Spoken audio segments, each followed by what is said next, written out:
तो हम देखने वाले हैं कि गति के कितने प्रकार होते हैं। तो जैसे कि इससे पहले हमने देखा कि गति की कितनी परिभाषाएँ होती हैं, उन सबके बारे में हमने देखा और एक-एक करके अब हम गति के प्रकार, टाइप्स के बारे में हम यहाँ पे देखेंगे। तो चलिए स्टार्ट करते हैं।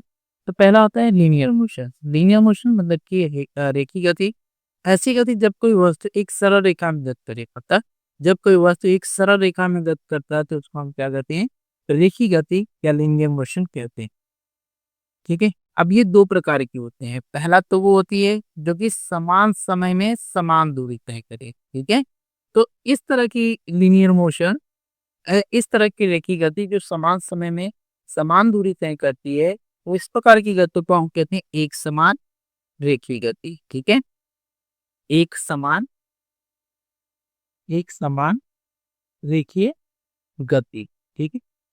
और दूसरा होता है असमान रेखीय गति। असमान रेखीय गति मतलब जब कोई वस्तु समान समय में समान दूरी तय करे तो उसको एक समान रेखीय गति कहेंगे। जब कोई वस्तु समान समय में समान दूरी तय ना करे तो उसको असमान रेखीय गति कहते हैं। तो रेखीय गति के ये 2 प्रकार हैं। अगला है हमारा वक्र गति। जब कोई वस्तु एक वक्र रेखा पे गति करे, वक्र रेखा गति इस तरीके से, जैसे हम एक पत्थर उठा करके जब दूर खड़े किसी दोस्त के पास भेजते हैं तो वो पत्थर एक वक्र के रूप में जाता है। तो इस प्रकार की गति को हम क्या कहते हैं? वक्र गति कहते हैं, ठीक है? तो वक्र पथ पर की गई गति को हम क्या कहते हैं? वक्र गति कहते हैं। हार्मोनिक मोशन सबसे इंपॉर्टेंट है। किसी भी प्रकार की गति जब एक निश्चित समय में अपने गति को दोहराती है, अपने किए गए काम को दोहराती है, तो उसको हम हार्मोनिक मोशन या फिर आवृत्तीय गति कहते हैं, ठीक है? आवृत्तीय, ठीक है? ये आवृत्तीय ऐसे लिखा जाता है, आवृत्तीय गति कहते हैं, ठीक है? आवृत्तीय गति का एग्जाम्पल देखते हैं। जैसे अगर आप कोई लीनियर मोशन भी कर रही है, जैसे 10 सेकंड में घूम के वहां आ गई, फिर से 10 सेकंड में घूम के यहाँ आ गई, फिर से 10 सेकंड में घूम के आ गई, फिर से 10 सेकंड में घूम के आ गई, तो इस वाले वृत्तीय गति को हम क्या कहेंगे? वृत्तीय गति तो हो रही है लेकिन कैसी है? आवृत्तीय गति है, हार्मोनिक मोशन है। अगर कोई सीधी रेखा में चल रही कोई चीज, यहाँ से गई 10 किलोमीटर, 10 सेकंड में फिर से वापस आई, 10 सेकंड में फिर से यहाँ पहुंची, 10 सेकंड में फिर से यहाँ गई, 10 सेकंड में, तो इसलिए मोशन को हम क्या कहेंगे? आवृत्तीय मोशन कहेंगे। अगर कोई पेंडुलम है, एक निश्चित समय अंतराल पे इधर जा रहा है, फिर इधर जा रहा है, फिर से वहीं आ रहा है, फिर से इधर जा रहा है, तो जिनकी समय क्या है? फिक्स है, एक निश्चित समय में वो एक निश्चित काम को कर रही है, तो इस प्रकार की गति को आवृत्तीय गति कहते हैं, ठीक है? आवृत्तीय गति सभी प्रकार की गति में हो सकती है। रेखीय गति में भी आवृत्तीय गति हो सकती है, वृत्तीय गति में भी आवृत्तीय गति हो सकती है, पेंडुलम मोशन में भी हो सकता है और वक्र गति में भी आवृत्तीय गति हो सकती है। अगला हमारा है वृत्तीय गति। देखिए वृत्तीय गति और घूर्णन गति को मैं सिंपली आपको समझा देता हूँ कि जब किसी बिंदु के, ठीक है, यहीं पे मैं दोनों के बारे में समझा देता हूँ कि जब किसी बिंदु के, मान लेते हैं एक पॉइंट है, यहाँ से 2 मीटर, ठीक है, 2 मीटर की दूरी पे जब कोई वस्तु घूम रही है तो इसको हम क्या कहेंगे? वृत्तीय गति कहेंगे। वहीं एक जगह पे खड़ा होकर के जब कोई वस्तु घूम रही है तो इसको हम क्या कहेंगे? घूर्णन गति कहेंगे।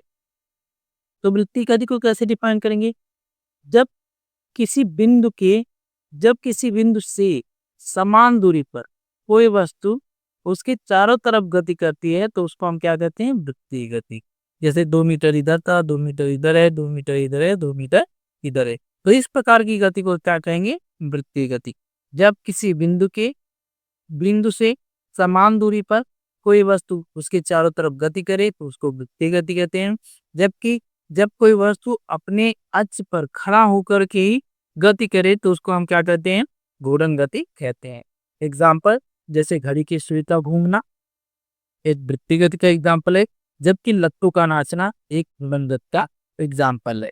पूछा जाता है कि पृथ्वी किस तरह की गति करती है, तो ध्यान रखिए कि पृथ्वी दोनों प्रकार की गति करती है, घूर्णन गति भी करती है और वृत्तीय गति भी करती है। जब वो सूर्य की चारों तरफ घूमती है तो वृत्तीय गति कर रही होती है, जबकि अपने अक्ष पे खड़ी होकर के जब वो घूम रही होती है तो वो घूर्णन गति करती है। घूर्णन गति को अभी हमने बताया कि जब कोई वस्तु अपनी ही अक्ष पर, अपनी ही दूरी पर घूमती है तो उसे हम क्या कहते हैं? घूर्णन गति कहते हैं। दोलन गति, जब कोई वस्तु, ठीक है, दोलन गति का मैं एग्जाम्पल बता देता हूँ। जब कोई वस्तु अपने माध्य स्थिति की, ठीक है, अपने माध्य स्थिति से इधर उधर एक रेखीय गति पर गति करती है, ठीक है, रेखीय पद पर गति करती है, तो उसको हम क्या कहते हैं, दोलन गति कहते हैं। जब कोई वस्तु, ठीक है, जब कोई वस्तु अपने बिंदु से इधर उधर एक रेखीय पथ पर गति करती है, तो उसको हम क्या कहते हैं, दोलन गति कहते हैं। ठीक है, जैसे झूला झूलते हुआ बच्चा। बाकी समान गति, असमान गति, मतलब कि ये तो हम लोग पढ़ ही चुके हैं। रेगुलर इरेगुलर मोशन क्या होता है, जब समान समय में समान दूरी तय की जाती है तो उसको रेगुलर मोशन कहते हैं। जब समान समय में असमान दूरी तय की जाती है तो उसको हम क्या कहते हैं, इरेगुलर मोशन के नाम से जानते हैं। ठीक है, ये तो हमने विस्तार में डिस्टेंस एंड डिस्प्लेसमेंट के बारे में हमने देखा था, स्पीड एंड वेलोसिटी के बारे में भी हमने देखा था। तो इस वीडियो में बस इतना ही रहा। यहाँ पे हमारा ये लेसन फिनिश होता है। So thank you.